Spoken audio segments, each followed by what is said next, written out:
ഹാ, വൈകില്ല.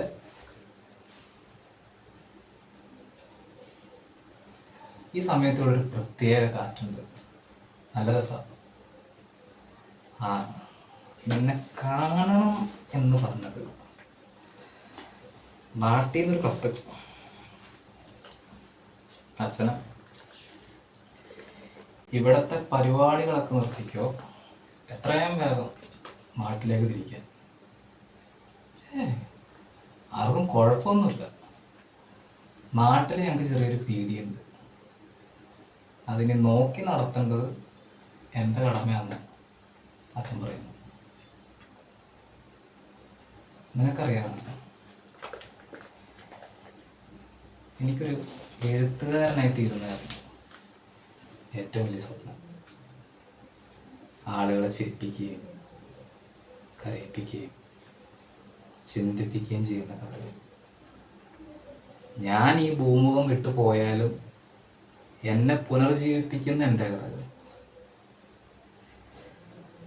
ഒരിക്കലും ഞാൻ പറഞ്ഞിട്ടുണ്ട്, അച്ഛാ, ഈ എഴുത്തെന്നുള്ളത് എനിക്കൊരു നേരം പോക്കല്ല. അപ്പൊ തിരിച്ചു പറയാം, മോനെ, സ്വപ്നങ്ങളൊന്നും അടുക്കളയിലെ അരിക്കലം നിറക്കില്ല എന്ന്. ചിലപ്പോൾ അച്ഛനായിരിക്കും ശരി, ഞാൻ സ്വാർത്ഥനാവുന്നതായിരിക്കും. പക്ഷെ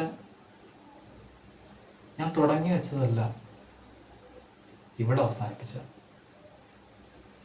തിരിച്ചു പോകുമ്പോൾ എനിക്ക് എപ്പോഴെങ്കിലും സന്തോഷത്തോടെ ഇരിക്കാൻ പറ്റും.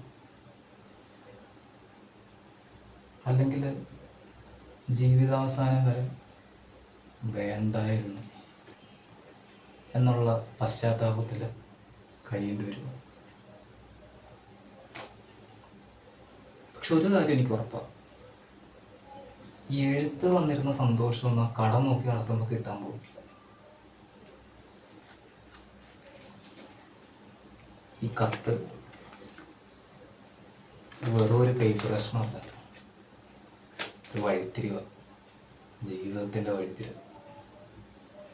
എൻ്റെ മനസ്സ് പറയുന്നത് കേൾക്കണോ, അതോ നമ്മുടെയൊക്കെ വേണ്ടപ്പെട്ടവർ അവർക്ക് നമ്മൾ എന്തായി തീരണോ അതാവണം എന്നുള്ള വഴിത്തിരിവ്.